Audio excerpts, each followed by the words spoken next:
morning, friends. Jerry Rosa here in the Rosa String Works workshop. I say good morning because it's not yet 7 a.m. Who else works this hard when you should be retired? I enjoy it, don't get me wrong. I am a workaholic, always have been a workaholic. I have several more or less announcements to make before we get into the questions and answers. And the questions and answers, honestly, is more than a quarter-inch thick.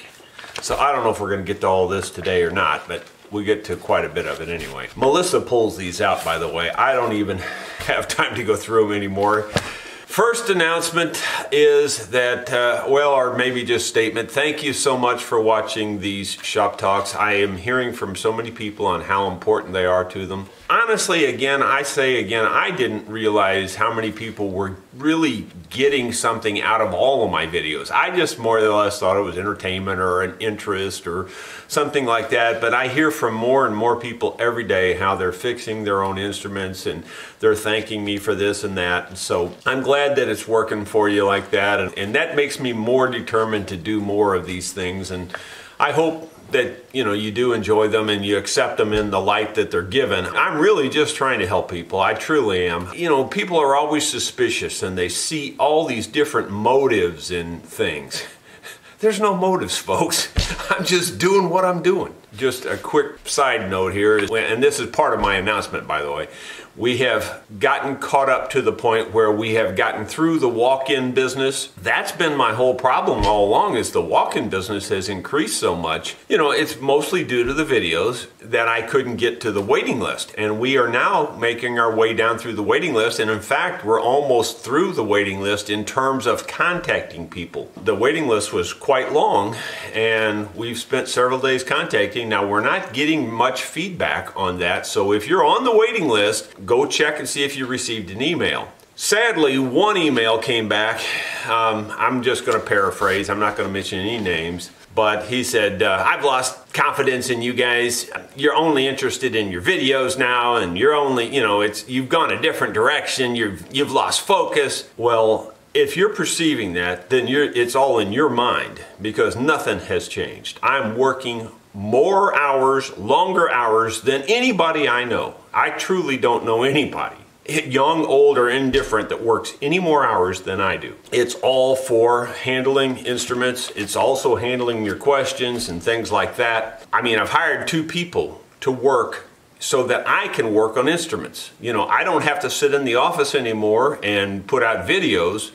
I'm working on instruments. That's what I do all day long, every single day. I've got a lot of custom instruments to build, and so therefore I can't work on just repairs. Quite honestly, Caleb is focusing on a lot of the repairs. I'm still handling the really difficult ones, or the really complicated ones, or even the really expensive ones, or etc. But Caleb is doing a very good job, and I'm very impressed with him, and I think he's going to be a very fine repairman. He's learning a ton and he's willing to listen, so everything's going great on that end. People keep asking me, where's more, on Caleb? Well, there's more videos coming. Those videos just take a long time to get out. A lot of these repairs and a lot of these builds and things are just, they're hundreds of video clips long, and it just takes a long time to go through them all and put them all together into a video. And that's what Melissa does all day long, every day. She's running the office and she's getting orders out and all that stuff too. So all that administrative stuff she's pretty much doing. I still obviously have to do some administrative work, but not that much compared to the way it used to be. So me, pretty much 95% of my time is spent working on instruments now. So if you think I've lost focus, I don't know where you're getting that from, because all I do is work on instruments now. I'm not spending my time making videos. I've always said the videos are totally secondary, and they still are secondary and will remain secondary. If it would require some complicated camera setup, sorry, you're just not going to see it, because I'm not taking the time to do it. I've got instruments to work on. That's just the way it is, and it will remain that way. Okay. Off that soapbox. The next announcement I just wanted to let you know is that I found out what part of my joint problem is, and it has very little to do with arthritis, although it's probably compounded by the arthritis. I had a ton of blood tests made. I couldn't even tell you how many vials of blood they took. It was like, seriously, I'm not exaggerating, like 8 or 9, maybe 10 vials of blood. Anyway, they just did all kinds of tests. Unfortunately, none of them came back with their standard arthritis diagnosis. None of those came back that way. But he said that's not terribly unusual. He said there are lots of kinds of arthritis that don't show up in blood tests. More than likely, that's what I have since I'm such a genetic defect anyway. But anyway, so he's still checking further on the arthritis front because he can tell by moving my joints that I have arthritis. He says, there's no doubt you have arthritis. He said he can also tell by the swelling in my knuckles. So what is it that they did find? Well, it's good news, bad news. The good news is they know what it is and it's very treatable. The bad news is it's Rocky Mountain spotted fever. And the sad news is I tried to get my previous doctor to test for that or test for any kind of tick diseases a year or two ago, and he wouldn't do it. He says, no, we don't need a test for that. I said, well, doc, I've been bitten by hundreds of ticks. And by the way, when I say hundreds, I literally mean hundreds. That's not a exaggeration. It is literally mean I have been bit by hundreds of ticks. And you think, oh, how's that possible? People, I got to go off on another tangent here because of the last one when I said I cut over 100 lawns a week. The one guy, he says, I'm going to quit watching your videos. You just, all this BS and you make up this stuff. You cut 100 lawns a week. I'm not making anything up. I'm telling you straight up and down what's going on. And when I said we cut 100 lawns a week, I meant we cut 100 lawns a week or more. We had 7 crews out. He said, you and your dad couldn't cut 100 lawns a week. I didn't say it was just me and my dad. I said we, meaning the lawn service, cut 100 lawns or more a week. That time, in those early days when I was in the 4th grade, we only had those little small riding tractors, those little cheapy things, you know, that's all we had. But we had 7 trucks. And we had 7 crews of guys out cutting lawns. And we cut well over 100 lawns a week. Later on, we only had 2 crews. My dad drove one, I drove the other, 2 trucks. But we had those newer modern tractors and those tractors cut 7 feet wide, believe it or not. And those were Yazoos and Howards. And we still cut over 100 lawns a week, but just with 2 tractors. So anyway, I stand by what I say. I don't make up stuff. I got no reason to lie. If you think I'm lying, just go somewhere else, period. That's just that simple. Just go somewhere else.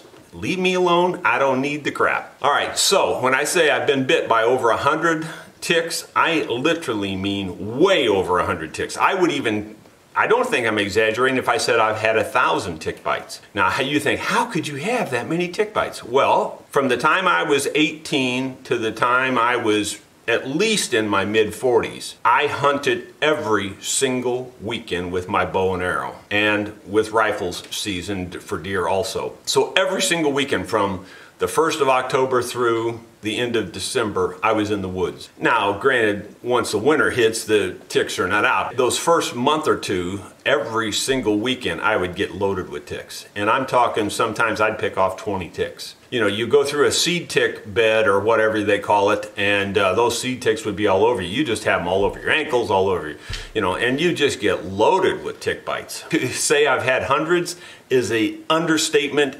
Significant understatement. So anyway, it doesn't surprise me that they found Rocky Mountain spotted fever on me. That doesn't surprise me at all. And that does affect your joints and your hands and things. It even affects your memory, which as of late, I gotta be honest, that's been suffering. It really has. It truly, truly has. Not real bad, but I definitely noticed a difference. So I'm hoping that this, you know, taking the strong antibiotics and, you know, working on that for a couple of weeks now, I have to take them. That's supposed to kill it and get rid of that problem. Many of you suggested that I take, I think it's called MSM. Without going back and looking again, I can't remember, but I believe it was MSM. I got a big bottle of that and I was taking it for over a month. And honestly, during that time, the arthritis has gotten significantly worse. Now, Again, is that this Rocky Mountain spotted fever? I don't know. But I just know during the time I'm taking the MSM, I saw no relief whatsoever. Been taking it for a full month. If anything, it's gotten twice as bad. It really has. The arthritis has gotten so bad, that's why I finally went and had these blood tests made. So anyway, the good news is they found something and we're working on fixing that. Hopefully that will bring me back to where I was a month ago, and at least, you know, that, which wasn't great, but much better than it is right now. Because if it keeps going the way it is right now, I'm not making this up, but seriously, in another month or two, I won't be able to do this anymore. It's that bad. My hands hurt so bad now I can't do hardly anything with my hands. I'm even seriously considering having to not fulfill these orders for custom instruments and having to refund it, and just, you know, I'm considering that because right now it don't look good. And seriously, I have tried everything that almost everybody has suggested on the arthritis, and it isn't working. Fortunately, I finally found a different doctor who I also think is a very good doctor, a young guy, but he seems like he's really thorough. And I am so tickled to have him working with me now to try to figure out what's going on. Okay, all right, I'm off of all those soapboxes. We're down to this. Oh no, we got one more thing before we get to this. That is, we've tried to give away the Banjitar Gitjo. It still ain't happened. We didn't have any way to contact the person that won it, other than his comment and putting out these videos like this. I suppose we could go to the trouble of putting out a specific video with his name on it, and maybe we would get his response that way. I told everyone that we would, you know, announce the winner in the Shop Talk videos. Obviously he didn't check in, and obviously he doesn't know he won. So I've given him, you know, a couple of weeks now, 2 or 3 weeks in fact. He hasn't claimed the prize. So we're going to redraw right now for a new winner. Okay, we're going to pick a new winner now. Now here's the way this is going to work before we pick the new one. I know how my luck runs. It just works this way. No sooner than I pick another new winner, the old original winner is going to go, I just found out I won, you know. If that happens, and if the original winner contacts me before the new winner, the original winner will get the instrument. Just so you know, before we pick the new one, that's how it's going to work. Sorry, I don't know what else to do. I mean, you got to find some way to control it. So if the original winner contacts me before the new winner, then the original winner will still get the Gitjo. If the secondary winner contacts me before, then he will or she will be the new winner. Here we go. All right, so we're going to pick one winner. Now we also have to look in the comment to make sure they put the word Gitjo in there. Comment, start the comment lottery. Here we go. And it'll tell me who the chosen winner is right here. So I'm going to put this up close. It says it's preparing. Wait a minute. We're not finding anything here. It's still preparing. Wait a minute. Oh, come on. I don't know why it's taking so long other than there's so many comments. In the past, this has worked almost instantly. Maybe I have to click it again. I don't know. All right, well, since it seems to be locked up, let me try it again. All right, we'll try it one more time. Here we go. There it goes. It's working this time. Okay, it picked a winner. The winner is the Donkey Punch 33.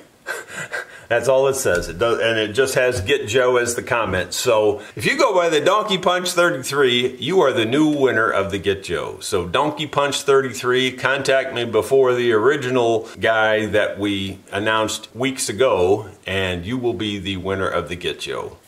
Okay, that's over with. I'm sorry to belabor everything, but you know, some things just get under my skin, folks. And being accused of things that I don't do is probably the thing that bugs me worse than anything on this earth. You know, if I did something wrong and you say I did something wrong, that's one thing. But don't accuse me of something that I didn't do, like not caring about instruments. That's all I care about. I work on them all the time. Okay, the first one, I have not read any of these, so and you know I'm a slow reader, so I'll have to be stopping the camera here, reading these things and going through them. This is a lot of work, actually. So here we go. Okay, this first one is not a question, it's a comment, and it's just from Tom Carlisle in Toronto, Canada. He just said he wanted to thank me for, inspiring him to work on instruments. He fixed a 1964 Framus Dreadnought. So it looks like he did a nice job based on the pictures here, and Melissa will put those on the screen for you. Tom, thank you for watching my videos. Thank you for the note. Okay, the next question is from John Stone, and he starts off by saying he watched my 16 rules of thumb video today and he enjoyed it very much. He said that he had hoped I would talk about the bracing, and so his bracing question is, what is my preferred bracing pattern for a guitar? And I'm going to answer it truthfully, and the truthful answer is I don't really know that much about a lot of the bracing patterns. And you'd think, well, how would you not know? Well, I guess if I know anything about any of the bracing patterns, it would be the X bracing by the Martin guitar, because that's the way I build mine. And so I guess I'd say that would be my preferred. But the truth of it is, I haven't really compared it to any other real bracing patterns in a side-by-side comparison. And that would be difficult to do, because you got to have everything almost the same in order to really know what the difference is. In other words, you'd have to build a top out of the same spruce, with one pattern and one with the other, and it'd be very difficult to compare apples and apples. With all of the things that affect the sound of an instrument, it would be very difficult for me to say that the V bracing is far better than the X bracing or whatever. I can't honestly say that without a real fair comparison. For me, I'm happy with the X bracing. That's what I use. Well, that was my buddy Bruce from down in Mississippi that was on the phone, and he's reminded me that this Thursday, which you might not even see this by then, probably won't in fact, we're planning to go back down to Mountain View. Just several of us going down there jamming. We didn't announce it on the channel ahead of time because we just didn't figure most people would go anyway. So by the time you see this, we might already be back from down in Mountain View. I don't know how that's going to work out time-wise with videos, etc. To finalize John Stone's question, his last thing was, do you think it would help if I were to scallop through the sound hole? Working through the sound hole ain't easy. Scalloping, in my opinion, is a good thing to do, but I don't hardly recommend doing it through the sound hole. I mean, if you think you can do it, I guess knock yourself out. I think scalloping is a good idea, but I think it should be done where you can really see your full brace and do all your scalloping correctly. He may just be talking about scalloping the ends, I think, of the braces at this point. And if you can do that through the sound hole, fine, I guess that would probably not be that big a deal. When I'm talking about scalloping, I'm talking about scalloping the entire brace and actually scalloping some out of the middle of the brace. I wouldn't recommend that through the sound hole ordinarily. So John, anyway, I hope those answers helped you. Thank you so much for watching my videos. The next question is from Carlton Taylor. And Carlton's question is about a Antoria SF 125 12-string guitar. At least I think it's a 12-string. He just says 12 guitar, which has a damaged nut and a worn saddle, and he says both easy to solve. Thank you, eBay.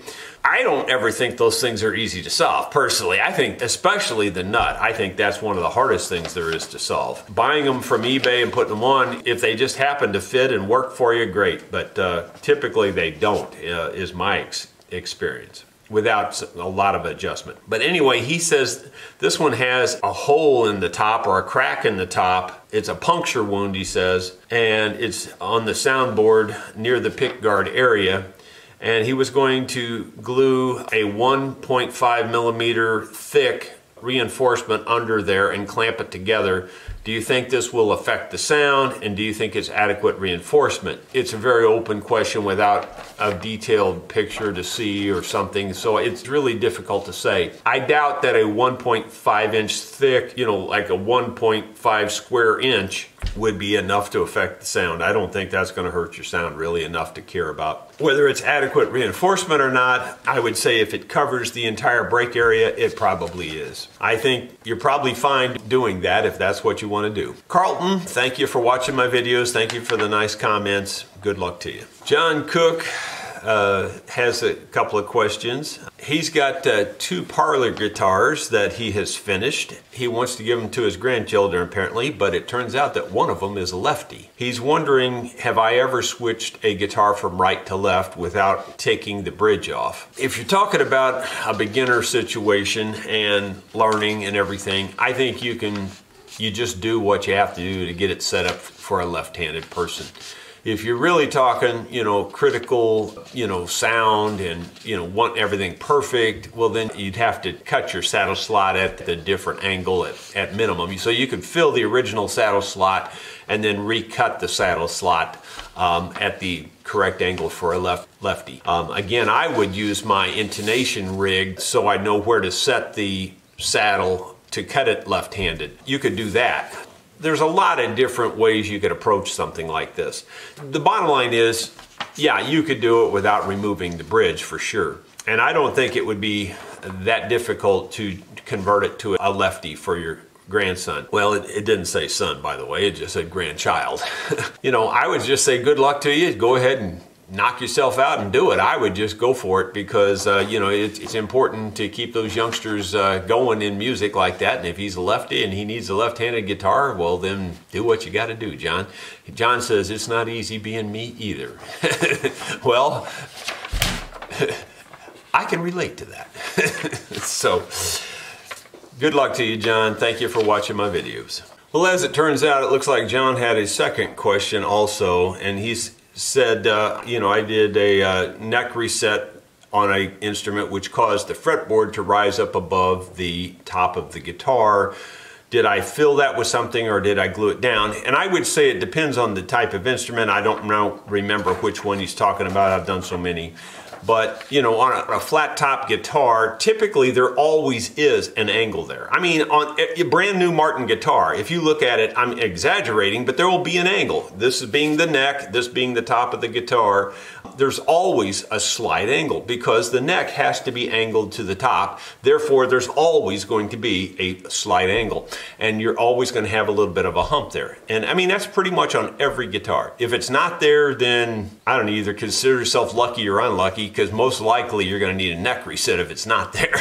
Typically, no, you don't fill it, you just bend it down. Now, typically it's not that high. Now, if it's really high, well then maybe I would fill it. But typically it's only, maybe a 1/16 of an inch or something, and so you just bend that down, or less. It's usually not even a 1/16 of an inch. So in that case, you just pull it down and you glue it down, and that's just the way it is. But you can fill it if it's definitely high enough. And in fact, I just did a neck reset on a guitar that you'll see down the road. I'm not going to show you much about this guitar, but if you look there, you can see how I've raised this up, and you can, even where it used to touch the top of the guitar, it's not touching there anymore either. So I'm going to have to fill underneath there. Now I'm not going to fill under this part because that was never filled. But anyway, I had to do that on this one. So I will fill a little under there to close that gap. And that's mostly because on an R-top guitar, the fretboard doesn't lay flat on the top. So that one will require some fill. But typically on a flat top guitar, no. So John, thank you for the second question there. Good luck to you. Brian Sherrill has a question. Brian also has a YouTube channel called Active Melody, so you might check him out as well. But his question is, he has a 48 Martin triple aught-21, and he said the intonation is slightly flat and it's driving him crazy. He's filed the saddle forward to move the string forward, which would sharpen the string. Wherever you shorten the string, you sharpen it, basically. He has a comment about possibly doing something to the nut.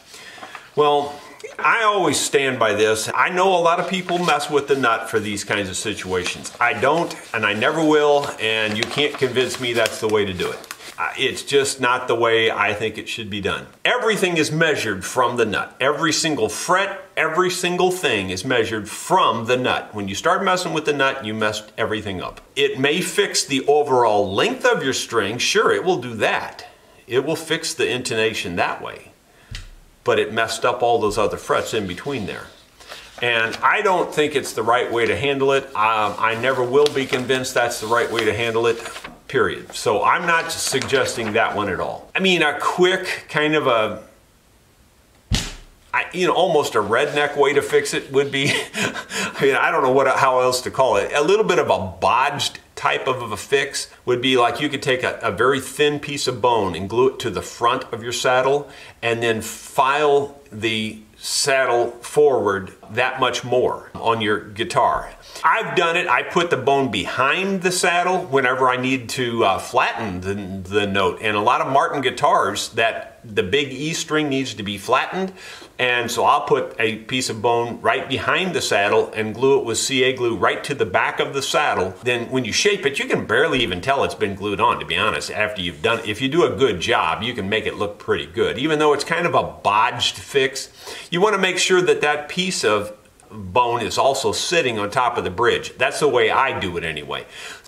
That it has support in addition. So it sits on top of the bridge, glued to the front of the saddle in this case, and then you file it all the way to that front edge. And that will shorten your string enough to get rid of that flatness. That's how I would do it if you don't want to go to the trouble of, like, say, making a new bridge and a new slot and all that kind of thing. So that's a quick and dirty way to do it, and it will sound fine too. I think you'll enjoy it if you do it that way. I would do that versus mess with the nut. That's my opinion, and like I said, you'll never change my opinion on that, because I just don't agree with the other ideas on fixing intonation by messing with your nut. Good luck to you. Alan Mulgrew has a question about finishing, and he said, you mentioned how an unfinished guitar sounds so much better than a finished one, and how about an oil finish on an acoustic guitar?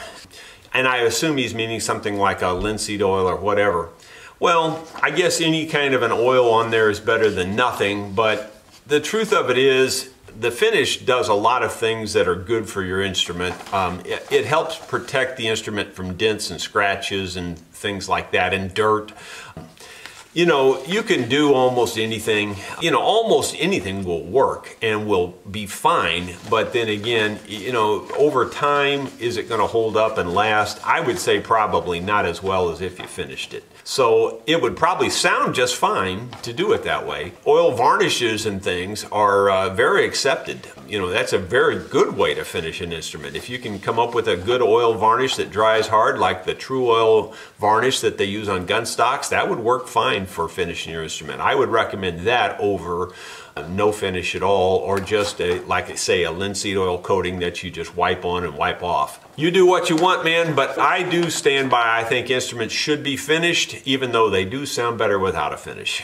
So thank you, Alan, for the question, and good luck to you. The next question is from Les Stoddard. He's from Edinburgh, which is the capital of Scotland, and he doesn't like it when people call it Edinburgh. So there you go. His question is about carving the mandolin tops the way I carve them with the finger plane. He said he watched a fella do it, and he used mostly bowl gouge type chisels to carve it, and he thought that would be easier on my hands. You know, the way I do it now, I rough it out pretty closely with a disc sander now. In the old days, I did carve the whole thing from scratch with the finger plane. But with the arthritis now, I found it much easier to just take the grinder and just rough it out with that. You know, I just knock off the bulk, and then I still carve all of the detail with the finger plane, which is basically what he's doing with the gouge. You could do that. The problem is, this curly maple that I use, it is extremely brittle, and a gouge of any sort, any kind of chisel, digs in under it and will lift large chunks out. It depends on the maple. You know, you can get by with sometimes carving some maple with a gouge, you know, no problem. But the kind that I use, this red maple, Adirondack maple, it is very, very hard, very, very prone to chipping, and using a gouge on it is not really a good option most of the time. I do use gouges up around the scroll area and even tap them with a mallet or whatever. But overall, I have settled now on using a grinder to get away most of the raw material, and then I just still use my finger planes. So thank you, Les, for the question, and that's how I do it. Everybody has their own preference, I'm sure. Thanks for watching. The next comment, or I'm not sure what you call this is kind of an in-depth study of tight bond. The next comment comes from Burr Passenheim, Passenheim. B-U-R-R is his first name, Burr. And he did a very in-depth study on Titebond Original, and he used popsicle sticks as his glue-up testing. The bottom line is that the longer you let it cure, the stronger it gets, it seems to. After 72 hours, which seemed to be the maximum cure time, the strength seemed to be very strong. 440 pounds per square inch is the way he was calculating it. He said that his final conclusion was that after about 3 hours of cure time, you're fairly safe working with the stuff. I don't know that I have a specific amount of time I wait, but typically overnight is kind of before I start messing with it is typically how long I wait. Although there are plenty of times, like I'll glue something up in the morning and then in the afternoon I'll start messing with it. So typically I always give it at least, 2 to 4 hours before I touch it or mess with it. It really depends on the part and what stress could be on the part. So yeah, I kind of agree with your results. I don't think there's anything there to dispute. So I thank you for your comment there. Thank you for passing along your information. It kind of confirms about what I say is, 3 or 4 hours there, you're kind of good to handle it at least and work with it a little bit. So thank you, Burr. Thanks for watching my videos. The next comment is from Michael Rest, and he's in Liverpool, UK. His mostly just comment, more or less thanking me for the videos, and he loved the house tour. He says, it looks like I have the perfect life. Well, I can't disagree with you there. I have no complaints. A little arthritis complaint, but other than that, I have no complaints. He says I should put up game cameras out there and catch, wildlife. And I do that occasionally. I just haven't shared any of that. Maybe down the road we can do something like that too. So he just says a big hi. So I say hi back to you, Michael Rest. Thank you for watching my videos. Good luck to you there. The next question is from Jeff Smith, and he's talking about the string break angle behind the saddle. This is your saddle here. You got your string going up to the saddle from the pins. His are almost flat, and he wants to know how far can he cut these slots and still be safe, to get more break angle to pull down on the saddle a little bit more. Well, I don't know that there's any particular black and white number. I would say you're safe in going at least half the distance between the hole and the saddle, at an angle. So in other words, your angle ends at about half the distance to the hole. I think you'll be fine there. Roughly a 45-degree angle, I would say, would probably be about as steep as you need to go. Less is okay. You don't want it perfectly straight up and down, obviously. So about 45 degrees would be about the most of an angle that I would say you ought to have there. It's really difficult to answer the question because every bridge and every saddle is a little different. The height ratio is different. There's all kinds of factors. So there's no black and white number. I would just go by eye and what looks good and what looks safe. And like I said, approximately half the distance between the hole and the saddle. If you were to cut the slot that far, you'd probably be fine. Maybe a little more in some cases and maybe a little less in others. I hope that helps you, Jeff. Thank you for watching my videos. Good luck to you. I believe Melissa will have a picture of the string angle that he's talking about there too that you can see. The next question is from Jim Hand. Do you use polish on flat or satin finishes? I have done it and I haven't noticed any real problem with it. I guess I would suggest that you do it in a small area first, maybe an inconspicuous area before you go, putting it on the top of your guitar or whatever, and see what effect it has and see what you think about it. I find that it works fine on those kinds of finishes, but again, you may feel that it's changing the look too much. I don't know. Jim Han, thank you for the question. I'm sorry I don't really have a black and white answer on that. I think it's on a case-by-case basis and perhaps even on your particular preference and taste as well. So good luck to you. Thank you for watching my videos. The next question is from New Zealand. It's from Nathan Gruber, and he's asking for someone that he met named Joshua. Joshua apparently has a grandfather's guitar that he has scraped the finish off of, and apparently it was a shellac finish. finish. He said it scraped like dust and crumbled. Well, pretty much all shellac finishes do that, believe it or not. Generally, they are older finishes anyway, because not that many people use the shellac as the final top coat anymore. I tell you, my problem with using shellac as the top coat is that it turns milky white if it gets wet. And almost all musicians sweat over time, especially if you're playing for any length of time. Your arm will get damp there and you'll have a white spot there on the top of your guitar where your arm's been laying. So I don't like shellac finishes as the outer coat. I only use them as an inner coat or maybe to touch up a finish here and there, things like that. But I don't typically use shellacs as a top coat finish. But having said that, your question is, he wants to put the shellac back and now he wants to know how to color it more red. Well, I stand by those Fiebing's red leather dyes. Now, the leather dyes that I'm talking about are the ones that are alcohol-based. I believe they're referred to as an aniline dye, something like that. But make sure you get the alcohol base or the water base so that it's not the oil-based dye that they sell. The oil-based dye is a much thicker dye. I don't think it would work well mixed in with the shellac, but the alcohol-based dye will mix with it, no problem. So another phone call interruption there, but I think we got through Nathan Gruber's question okay. So Nathan, thank you for watching, and if you have any further questions, just let us know. The next question is from, I'm looking for a name here, Dustin Plew. And Dustin, he was watching a lot of my videos, he said, and he saw how I scalloped the end of the fretboard on the mandolins. And, you know, basically I pulled the frets out of that decorative area there and I just scalloped that down for pick clearance is the reason I do it. And he says, you make it look so easy. You know, I'm not laughing at you. I'm just talking about, you know, everything looks easy on video. You should just be here and try to do some of these things. Seriously, nothing that we do like this is what I would call easy. I mean, nothing is really easy. It's all a lot of complicated work. And if it looks easy on video, it's because video just does that to things. It makes it look easy. Yeah, scalloping the end of the fretboard, it's not crazy difficult, but it's not, I wouldn't say it's easy either.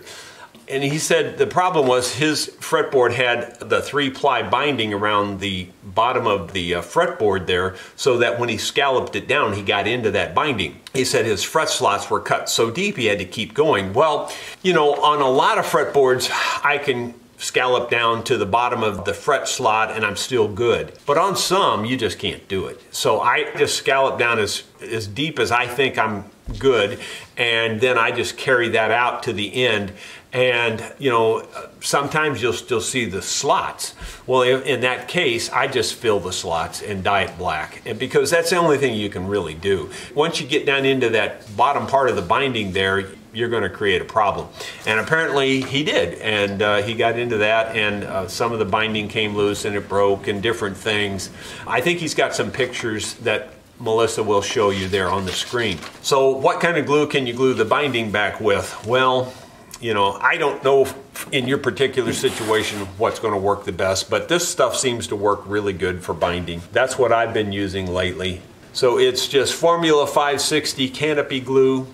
It's a glue that they use on model airplanes for gluing the plastic canopies to the model airplanes. Now keep in mind the stress that's under, you know, all the wind and all that on those model airplanes that are flying really fast. This seems to hold the canopies to the airplane fine, and it seems to hold plastic to the fretboards really well. So I would say that would be your good choice. What I like about that glue especially is that it's water cleanup, so you know, if you make a mistake or you get sloppy or whatever, it's easy to clean up. So good luck with you. Let me just add that the key to any glue up is the clamping. So, you know, once you get it glued and you get it on there, you got to find some way to hold it tight. Some cases maybe just a long rubber band wrapped around it like that a bunch of times and then somehow tie it off. You know, you might want to try it dry first before you get the glue on there and practice that. But the clamping is always the secret to a good glue up job. Should add there, you got to have the joint clean too. So make sure the joint's good and clean. Get the glue on there, clamp it up good, and you should be good to go. So thank you, Dustin, for the question. Hope that helps you.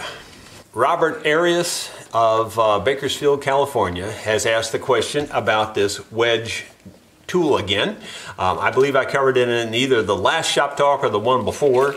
I've covered it in a number of videos as well, and I'll put it up here close so that you all can see it. So if you can't read that, it's In Size is the brand name, and it's a number 4630-1E, and it measures in thousandths of inches. It starts at 10 thousandths and goes up to 150 thousandths. And this is much faster for checking your string height, especially at the 12th fret. I use it some at the 1st fret, but mostly at the 12th fret. He wanted to buy one. They're expensive. They're around, I don't know, $65 roughly in the neighborhood there nowadays. It depends on where you buy it, but they are expensive.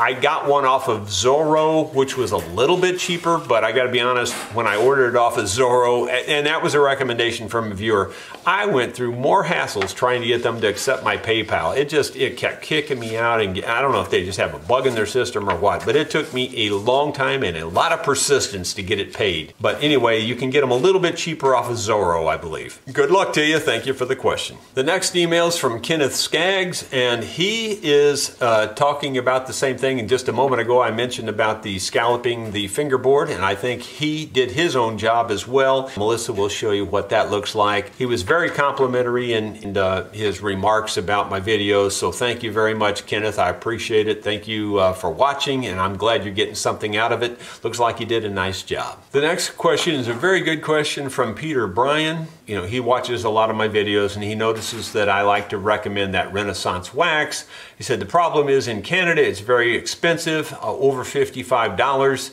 You know, maybe some of you in remarks can, you know, point him to a less expensive option there. His question is, how do I feel about beeswax or Minwax paste finishing wax, the natural? I think Minwax paste wax is very, very good. I used to use it all the time. The only main reason I went to the Renaissance wax is the Renaissance wax seems to come off a little bit easier. I actually think the Minwax wax is probably even slightly better acoustically. In other words, I think it even hardens the finish a little bit more, perhaps, than the Renaissance wax does. So I have no problem recommending the Minwax paste wax as well, that furniture paste wax that they use. So good luck to you, Peter. Thank you for the question. It is a very good question. The only thing I would add on the Minwax is don't do a very large area. Do a very small area at a time and get it right back off. Put it on and take it right back off, because if you leave it any length of time, it's very difficult to get off. Good luck to you. The next question is from Gillum Valentin, V-A-L-E-N-T-I-N. Gillum is G-U-I-L-H-E-M. His question is pretty straightforward. He says, maybe a topic for your next shop talk. He says, I have a 1950 arch top with a twisted neck. How can that be fixed? And he's got a picture that Melissa will show you. It's an easy answer. By a 1951, their necks were straight. Just a joke, son. Just kidding. No, you know, that's not an easy fix. I'm not going to sit here and tell you it's an easy fix, because it's not. You could fix it several different ways. One is you pull the whole neck out and you recarve it to fit it correctly. Another fix is you take the fretboard off the top and you plane down the high side of the neck. None of them are easy options. A third option would be that you pull the fretboard off and you put a small thin wedge under it to, you know, tilt it the right way. I don't like that option at all, because then you see the wedge, etc. But, you know, it just depends on the situation and what your skill level is, and it's not an easy fix. Maybe my very first answer is the best answer. Buy a 1951 with a straight neck. Good luck to you, man. Thank you for watching my videos. Hope that helps. John Phillips from Australia said he watched my 120 video, which was about the mandolin top, building it. I think that's on my buddy's mandolin down in Mississippi, Bruce down there. As a matter of fact, I think Bruce called earlier in this video at the beginning there. He's saying that he would have preferred the top to just be blonde, and have I considered doing that? Sure. The problem with doing a blonde, an F-style mandolin, is there's so many curves and points and things, and everything has to be absolutely perfect. You know, all the fill points, all the binding has to fit perfect. You can't have any extra fill or anything. I am convinced that's why from the very first one they stained them with the dark stains and things around the edges and stuff, and that's why they did the sunbursting. I'm convinced that that's why they did it, because it's so hard to make everything absolutely perfect from the factory. So Gibson, you know, in their wisdom, you know, decided to stain it dark around the edges. Well, I think that's a good decision, because it's really, really, really hard to get them to fit up 100% perfect all the way across the top. So the dark staining covers up the little minor tiny flaws. Now, I'm not saying they're big flaws, but there are little tiny flaws on all instruments like that. And it's just impossible to, you know, make them look perfect. Now, have anyone ever done it? Oh, sure, it's been done. And I'm sure I could do it too. It's just very, very difficult. The blonde, I think it looks nice, I really do, but I don't think it looks all that great myself. I think after a while, I think the blonde would get old in my mind, where I don't think the other staining does get as old in the way it looks. That's just personal preference. So I prefer them actually to be stained. The blonde looks nice though. I actually think the blonde looks better on the back and the sides than it does on the top. The top is spruce, you know, it's just pretty much just straight grain, where the blonde on the back and sides has all that curly figure, and that really looks nice. If I was going to do the blonde, it would be on the back and the sides, not so much on the top. Anyway, that's all personal preference. John, thank you for the comments. Thank you for watching my videos. Good luck to you. Arthur Ogle asked the question about pick guards coming loose. He had asked this before, and I said, well, you might just try heating it first and then pressing it back down. Sometimes they'll stick that way. And he did that, and it stuck for a while, but it did come loose again, which is not terribly unexpected, to be honest with you. And so he tried to apply some glue there, and then when he pressed it down, the glue squeezed out, got on the top, so he's made a mistake there, and he's trying to fix it up. I don't know what kind of glue he used. I'm assuming CA glue is what I'm assuming, because apparently it made a mess, and he's asking if he can use acetone to take off that extra glue. Well, that's a big can of worms. You can make it look a lot worse, you know, if you do the wrong thing there. So the answer is, I don't know. You can try acetone, but boy, you got to be really super careful. The acetone will mess up the rest of your finish if you're not real careful. A lot of times I get down with a magnifying glass and a sharp scalpel. I like to use the rounded end of an X-Acto knife. I like this kind, and where I can get underneath there and just lift up the glue and just pick it off very lightly with an X-Acto knife, something like that. Sometimes you can get the glue off that way if you're really, really careful. But, you know, I don't really have a good answer for you, Arthur, because every situation is different. CA glue, if that's the problem, they do make removers, but you got to be careful with those removers because they will take your finish off too. So good luck to you. I hope you're able to get it fixed. The next question, or the comment, is from Dan, it looks like, is his name. It's just Andre Studio is the username on this. But anyway, he says, my problem with using sanding blocks and having it gum up is because I'm not using a pad on the sanding block. Yeah, I know that, and I have used padded sanding blocks, and I don't like them either. To be honest with you, I have trouble with them as well. About the only sanding blocks that I like so far are these rubber ones that people have sent me. One of my viewers sent me these a while back, and I've modified them to work for me the way I like them to work. They're rubber, and I can use this to get into detail areas in sand, but I don't use them for sanding large, broad areas. I just use my fingers. It works for me, and I'll probably continue to do it. He says the pad would simulate my fingers if I put that on the block. Yes, and I have done that, and I've still had problems with sanding blocks. I typically don't use them. As I mentioned in a previous video, people that use sanding blocks, there seems to be two different people. There's the craftsman type person that uses the sanding block, and then there's the artistic style person that I've watched on YouTube, and they don't use sanding blocks. And almost all of the artistic people that I would call artistic people And I can name names, I'm not going to, but they're the kind of people that do things that are a little more creative, if you will. They almost always say, I like to use my fingers, I don't like to use blocks. And that's kind of the way I am. I like to use my fingers, I don't like to use the blocks. I feel it, I can tell what's going on. It just works for me.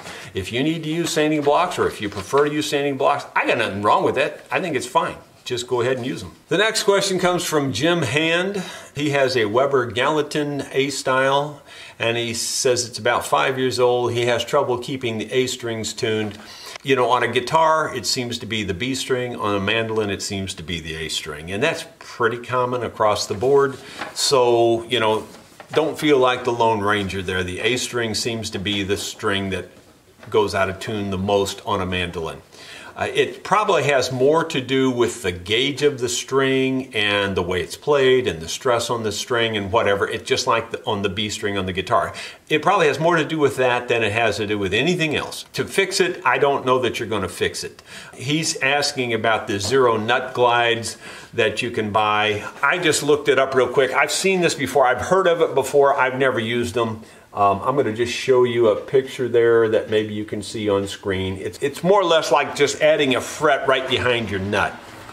Well, the problem with doing that is you've just changed the length of your scale. I wouldn't do it. It wouldn't be my way of handling it. I would just deal with it because the A string is the one that's always hard to tune on a mandolin. It's just a common problem. I don't think you're going to fix that problem. And even if you put the nut glide on there, I'll bet you still have the same problem with your A string, because A strings just don't want to stay in tune on mandolins. Neither do the B strings on guitars. It's just the way it is. So, Jim, I'm sorry I couldn't give you a better answer. Good luck to you. Hope that helps. Ron Blitz sent an email and a photo of a guitar that he's more or less restored or salvaged from the scrap bin. It is a 1979 Italian guitar known as an Echo, E-K-O. He did a lot of restoration work on it, apparently on the frets. Apparently it had a crack in the peg head that he fixed as well, and he apparently took off the adjustable bridge and made his own bridge or something to that effect. And you'll see the pictures here. It looks like he did a good job. His question is that it doesn't have much relief, and he's got a little bit of buzzing going on. You've probably heard me say before, I'm not real big on that relief thing anyway. A little bit of relief is all you need. A very tiny amount is all you need. And really 12 thousandths of an inch is plenty. And that's a very tiny amount. If you ever stop to see how much 12 thousandths is, it's tiny. So a very tiny amount is all you need. If you can look down the fretboard and you can see any curve in it at all, you probably have more than you need, because it should almost look perfectly flat with just the slightest hint of relief. And that would be about right. So if you're getting buzzing, more than likely it's probably a high fret more than it is anything, or maybe you just have the action just set so low that it's nothing gonna help it but buzz anyway. His question is, the truss rod is already loose, what can he do to get more relief? Well, obviously, you could put a little heavier string on it. That would help. Over time, though, generally speaking, relief gets pulled in by nature. You know, over time, the stress will pull relief in there. You know, maybe wait 20, 30 years, you'll have some relief.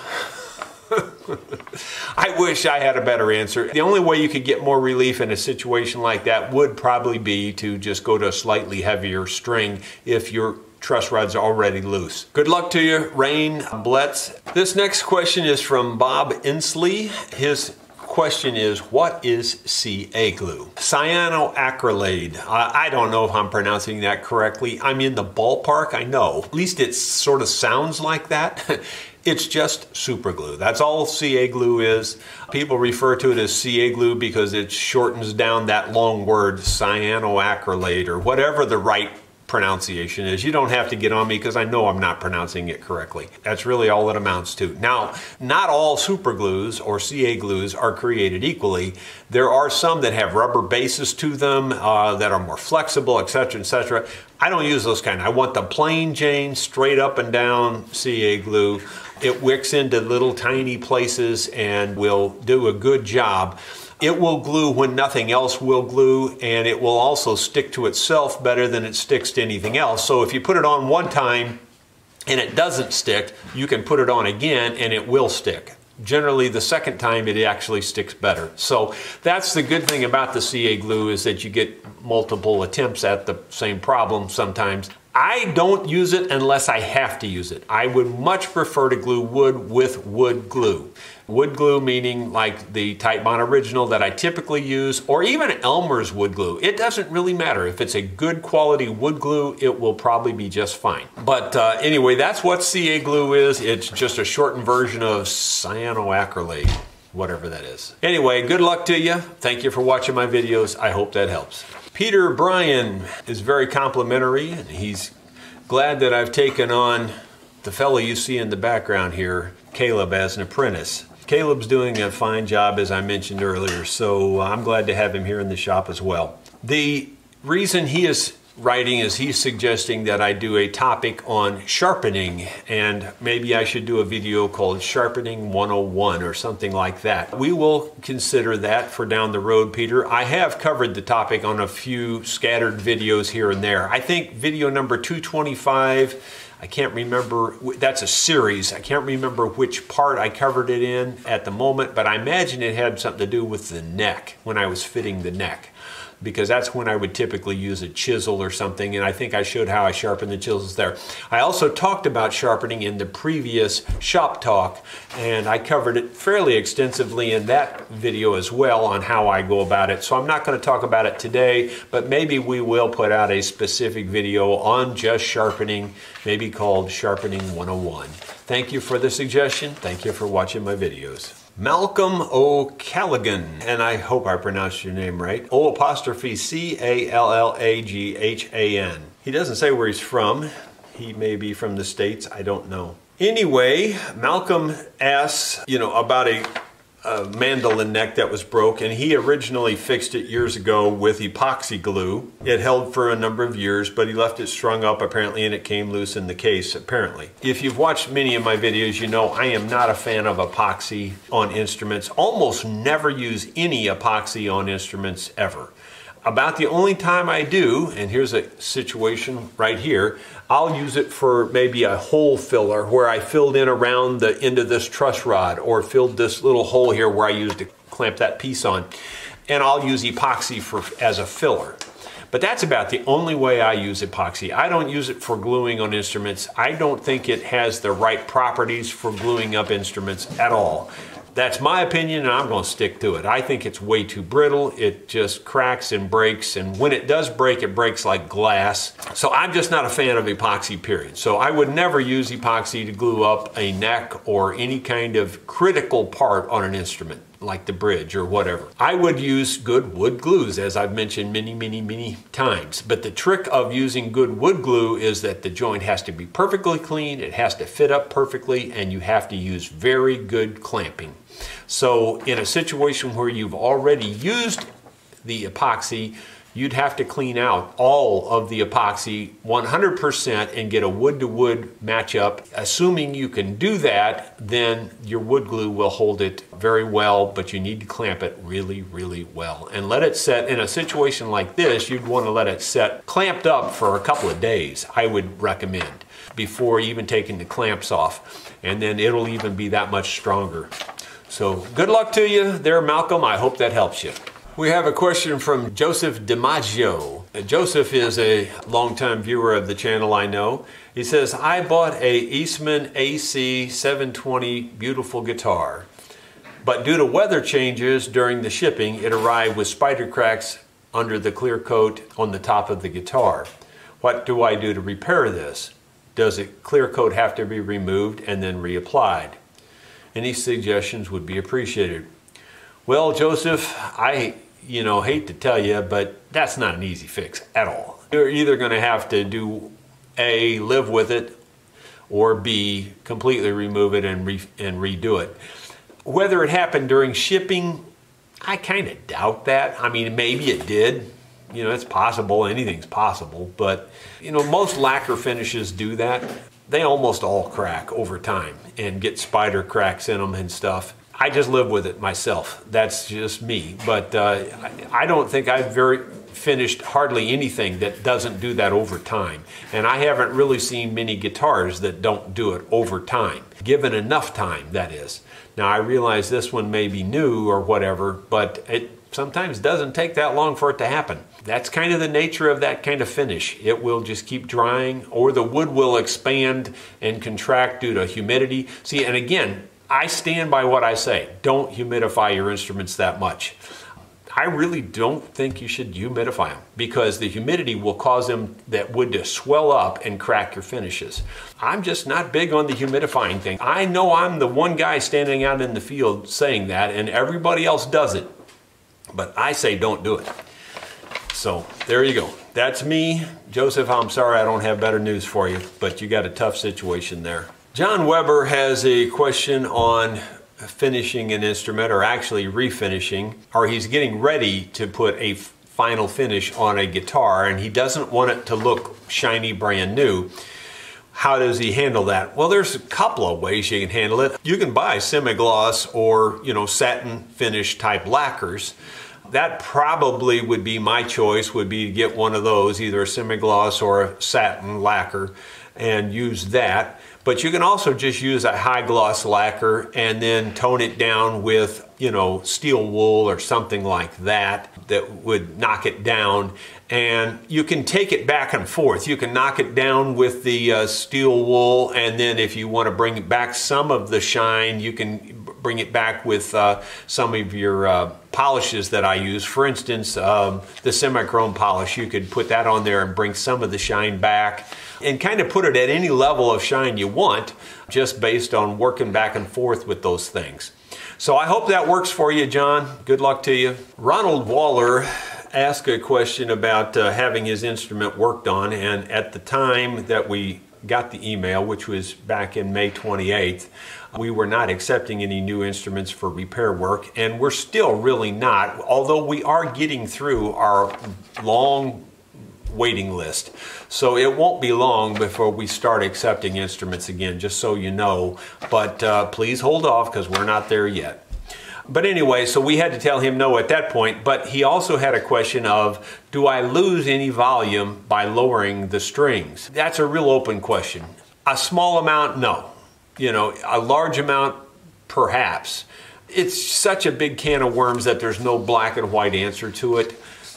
All I can say is the height of your strings can affect the sound of your guitar. You get them too high, it starts to sound like you're playing in a barrel. It just doesn't have a punch or a ring to it. You get them just right, everything's great. Get them too low, it depends on a lot on how much pressure is on your saddle. It depends on the gauge of the strings. It depends on a lot of things. To answer the question, is lowering the strings going to lose volume?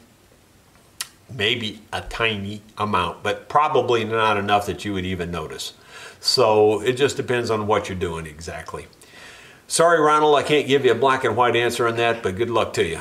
Our last email, insert your applause here, is from Gary Kelsey, and Gary is sent along a bunch of pictures that Melissa's going to show you on a restoration he did to his 70s Yamaha guitar.